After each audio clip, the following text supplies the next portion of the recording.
Everyone, स्वागत है आपका मार्केट के एक और नई एनालिसिस वीडियो में। तो जैसा कि आज हमारा 21 डेज चैलेंज का डे 20 था, पर लेकिन हम डे 19 और डे 18 की वीडियो तो किसी कारणवश नहीं बना पाए थे। एक्चुअली डे 19 और डे 18 को हमारा मार्केट में 21 डेज चैलेंज के अकॉर्डिंग अब तक का सबसे बड़े दो लॉसेस डे 19 और डे 18 को हुए हैं। तो सबसे पहले जो हमने डे 19 में गलती की थी, हम उसको डिस्कस कर लेते हैं। तो देखो, डे 19 में हमने यहाँ पर मार्केट लॉन्ग साइड की पोजीशन बनाई।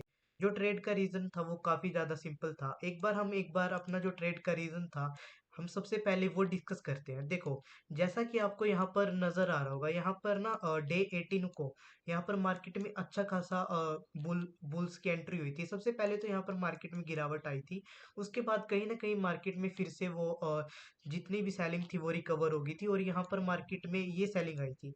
इस सेलिंग की वजह से हुआ क्या, जो यहाँ पर वीक हैंड जिन लोगों ने यहाँ पर मार्केट में बाइंग या यहाँ पे की है, मार्केट ने इस सेलिंग की वजह से मार्केट में ये जो जिन लोगों ने बाद में मार्केट में काम करने की कोशिश की थी, तो मार्केट ने कहीं ना कहीं उन प्लेयर्स को निकाल दिया था। और उसके बाद देखो, मार्केट में कहीं ना कहीं फिर से यहाँ पर मार्केट में एक अच्छी ओपनिंग हुई है। उसके बाद यहाँ पर इस सेलिंग के बाद यहाँ पर मार्केट में फिर से जो बुल्स की एंट्री थी वो फिर से कहीं ना कहीं हुई थी। पर लेकिन आप जैसा कि देख सकते हो, जैसे अगले दिन यहाँ पर मार्केट में ओपनिंग हुई, तो हमने इसके अकॉर्डिंग यहाँ पर एंट्री इतनी जल्दी क्यों बनाई। देखो गाइज, जहां तक मुझे लगता है मैंने इस ट्रेड में 1% की भी गलती नहीं की। हमारी ट्रेड में एंट्री भी सही थी। देखो, हम हम ट्रेडिंग में होता क्या है, हम प्राइस को 100% प्रेडिक्ट नहीं कर सकते। देखो, हम प्राइस को इतने अच्छे से प्रेडिक्ट नहीं कर सकते कि हमको नहीं पता कि यहाँ पर अगली कैंडल कौन से बनने वाली है। तो उसकी वजह से देखो, एक्चुअली ट्रेडिंग में होता क्या है, हम एक ना ट्रेंड को एनालाइज करते हैं और उसके अकॉर्डिंग हम मार्केट में ट्रेड करते हैं। देखो, यहाँ पर एसएल हंटिंग के अकॉर्डिंग ये ट्रेड बिल्कुल भी नहीं थी। जैसे ही यहाँ पर ओपनिंग हुई, देखो, मार्केट ने कहीं ना कहीं इन बायर्स को डिस्टर्ब नहीं करा अपनी ओपनिंग से। तो ये वाले जो बायर्स हैं ये भी अच्छे प्रॉफिट में थे। तो इसलिए मैंने यहाँ से बैठ के इन बायर्स को टारगेट नहीं करा। सबसे पहले तो ट्रेड का रीजन यही सिंपल था। और जो दूसरा यहाँ पर देखो, इस ट्रेड में हमने गलती पता कहाँ करी, हमने गलती करी है, हमने यहाँ पर एग्जिट लेके, हमको यहाँ एग्जिट नहीं लेनी चाहिए थी। हाँ, आपने बिल्कुल सही सुना। थोड़ा साउंड तो नॉनसेंस कर रहा है, पर लेकिन जी हाँ, हमने यहाँ पर मार्केट में एग्जिट लेके गलती की थी। कहीं ना कहीं हमको यहाँ पर मार्केट में वेट करना था। तो उससे पहले हम एक बार प्रीमियम का चार्ट भी देख लेते हैं, हमारा लॉस कैसे हुआ और क्यों हुआ।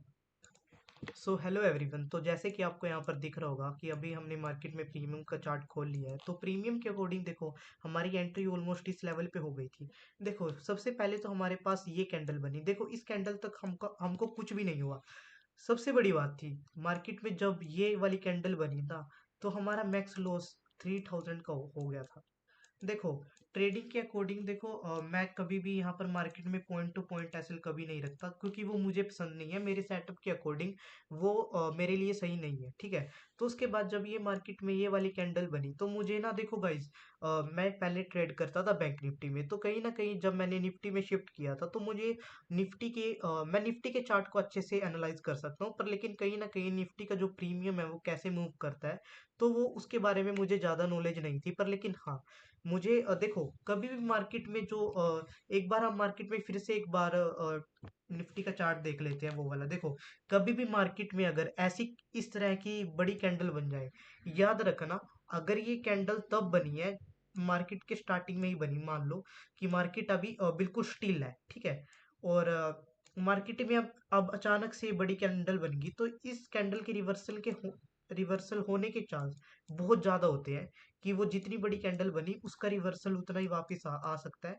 तो ये तो गाइस सिंपल सा रीजन है। देखो, और दूसरी बड़ी बात है, जब मान लो कि देखो, जैसे यहाँ पर मार्केट 100 पॉइंट मूव कर गया, मान लो यहाँ पर मार्केट 100 पॉइंट मूव करता है, अगर यहाँ पर यही सेम कैंडल, मान लो ये कैंडल ग्रीन है, वो यहाँ पे बन जाए, ठीक है, तो आप उसके बाद ये नहीं बोल सकते कि अब कैंडल में रिवर्सल आएगा, क्योंकि अब वो जो दूसरी कैंडल है उसका बनने का रीजन हो सकता है, क्योंकि यहाँ पर देखो, मान लो यहाँ पर इमेजिन कर लेते हैं, सेलर्स क्या सेल है, मान लो कोई ट्रेड ना ऑलमोस्ट कंप्लीट हो चुकी है, और तब वहां एक बड़ी कैंडल बनी है, तो उसके बाद बड़ी कैंडल बन सकती है। पर लेकिन जहां पर मार्केट में अब तक कोई मूव नहीं आया, जैसे मार्केट स्टील है, यहाँ पर अगर मार्केट में इतनी बड़ी कैंडल बन गई, फिर से मार्केट में बड़ी कैंडल बनना हमेशा इम्पॉसिबल होता है, याद रखना।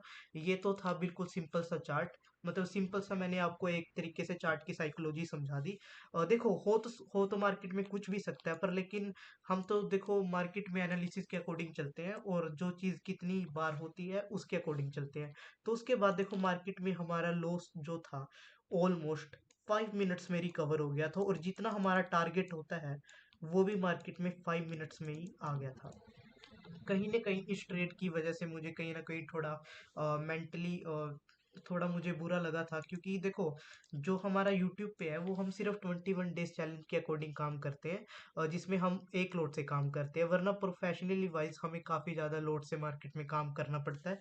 तो हाँ, ये कहीं ना कहीं देखो इस ट्रेड में जो हमारा लॉस हुआ है वो हमारे मेंटल प्रेशर की वजह से हुआ है। कहीं ना कहीं हमारी मेंटेलिटी ट्रेडिंग में थोड़ी खराब हो गई थी। देखो कहीं ना कहीं पिछले दिन से मैं ट्रेड में काफ़ी ज़्यादा प्रॉफिट में था। मुझे लॉसेस की मैंने अब तक निफ्टी में शक्ल भी नहीं देखी थी, जो कि एक बड़ा लॉस होता है। तो उस कारण से मुझे वो लॉस मुझे मेंटली मेरे ब्रेन को कहीं ना कहीं मेरे 1 सेकंड थॉट्स होते हैं, कहीं ना कहीं मेरे उन थॉट्स को लगा कि हाँ कि ये तो कुछ ज़्यादा ही बेकार ट्रेड है। तो कहीं ना कहीं मैं इस रीज़न को समझ नहीं पाया, जो अभी मैंने आपको कैंडलस्टिक का थोड़ा पैटर्न समझाया है। तो गाइज ये था ट्रेड का सिंपल सा रीजन। तो अभी हम मार्केट में डे 18 भी डिस्कस कर लेते हैं कि इस दिन हमारा लॉस कैसे हुआ और क्यों हुआ।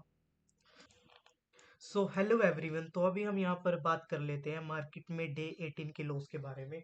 तो अभी जैसे हमने देखो जो डे 18 के जो अगर हम चार्ट की बात करें, वो है देखो ये ट्रेड हमने ट्रेड ऑलमोस्ट इस लेवल के अकॉर्डिंग बनाई थी, और ट्रेड का रीज़न बिल्कुल सिंपल था। वो था आईसी सेटअप। आईसी सेटअप वो होता है जहाँ से मार्केट में ट्रेंड की शुरुआत होती है, और हम जब उसके अकॉर्डिंग मार्केट में काम करते हैं तो हम उसी को आईसी सेटअप बोलते हैं। बात करते हैं आईसी सेटअप की, वो अभी मैं थोड़ी देर में एक्सप्लेन कर दूंगा। कहीं ना कहीं हमने यहाँ पर मार्केट में गलती की थी, यहाँ पर एंट्री बना के। हमको मार्केट में प्रॉपर आईसी के लेवल पे ही ट्रेड बनानी चाहिए थी, या फिर हम जब आईसी लेवल यहाँ पर मार्केट में काम करना शुरू हो गया था, या तो उसके बाद हमको यहाँ पर ट्रेड बनानी चाहिए थी। बात करते हैं डे 19 की ट्रेड के बारे में। इस दिन मैं मानता हूँ कि मेरी ट्रेड में कहीं गलती नहीं थी, वो गलती थी हमारे एंट्री और एग्जिट के ऊपर। पर लेकिन बात करते हैं और इस ट्रेड की, ये ट्रेड हमारी प्योरली मैं बोल सकता हूँ कहीं ना कहीं गलत थी। हमको यहाँ पर ट्रेड या तो इस लेवल के आसपास बनानी चाहिए थी, या बिल्कुल 22 800 के लेवल पे बनानी चाहिए थी। तो अभी गाइज मैं आपको एक बार आईसी सेटअप एक्सप्लेन कर देता हूँ ये किस तरह से काम करता है। सो हेलो एवरीवन, जैसा कि अब बात करते हैं हम अगर आईसी सेटअप की, वो किस तरह से काम करता है अभी हम वो डिस्कस कर लेते हैं। तो सबसे पहले आपको यहाँ पर बड़े टाइम फ्रेम पे आ जाना है, जैसे कि 5 मिनट 15 मिनट में भी आ सकते हो, 1 घंटे में भी आ सकते हो। पर लेकिन जैसा आप देख सकते हो हमारे पास यहाँ पर लैपटॉप की स्क्रीन है, तो इसकी वजह से हम यहाँ पर काफ़ी बड़ा चार्ट देख सकते हैं काफ़ी दिनों का। तो इसके अकॉर्डिंग अभी हम यहाँ पर देख लेते हैं आईसी सेटअप होता क्या है। तो सबसे पहले आपको यहाँ पर मार्केट में थोड़ा पीछे आना पड़ेगा। देखो जैसे कि हम यहाँ पर मार्केट में और पीछे आ गए। देखो अब यहाँ पर आप एक चीज बताओ मेरे को, यहाँ पर ट्रेंड की शुरुआत कब से हुई मार्केट में? देखो यहाँ पर मार्केट काफी दिन से गिरावट करा, यहाँ पर मार्केट काफी रेंज में था, ठीक है। एक सेकंड, यहाँ पर जैसे कि आपको यहाँ पर दिख रहा होगा मार्केट कहीं ना कहीं यहाँ पे रेंज में था, उसके बाद यहाँ पर ब्रेकडाउन के कारण यहाँ पर मार्केट में कहीं ना कहीं गिरावट आई थी। अब आईसी सेटअप में होता क्या है कि देखो यहाँ पर मार्केट में आपको अच्छा खासा अप ट्रेंड दिख रहा होगा। इस अप ट्रेंड की आप मुझे ये बताओ मार्केट में शुरुआत कहाँ से हुई? तो इस अप ट्रेंड की शुरुआत हुई है यहाँ से, इस पॉइंट से। तो गाइस हाँ, इसे ही बोलते हैं आईसी सेटअप के अकॉर्डिंग ट्रेड करना। तो देखो जहां से मार्केट में इतना अच्छा बुल रन आया था, अगर मार्केट बिल्कुल उसी पॉइंट पे, चाहे वो मार्केट 15 दिन बाद हो 20 दिन बाद फिर से वापस उसी पॉइंट पे आ जाए, देखो जितना जितना टाइम फ्रेम पास रहेगा, जैसे कि मार्केट यहाँ पर मेरे ख्याल से 15 ट्रेडिंग सेशंस के आसपास ही फिर से इसी पॉइंट पे आ गया था। देखो तो यहाँ पर देखो मार्केट ने जब बिल्कुल इस आईसी सेटअप के लेवल को टच टच करा था ना, बिल्कुल जब मार्केट ने अगर आप 1 मिनट के टाइम फ्रेम पे भी देखोगे, सिर्फ मार्केट ने इस लेवल को टच किया था, और उसके बाद निफ्टी एक अ, आसमान की ऊंचाइयों पे था। तो जैसे कि आप यहाँ पर देख सकते हो, तो गाइज ये था ओवरऑल आईसी सेटअप, और कहीं ना कहीं आज भी मार्केट में आईसी सेटअप एक्टिवेट हुआ था, देखो यहाँ पर हुआ। पर लेकिन मैं इस पर लेकिन मैं इस आईसी सेटअप को बिलीव नहीं करता, क्योंकि देखो आईसी सेटअप किसे बोलते हैं?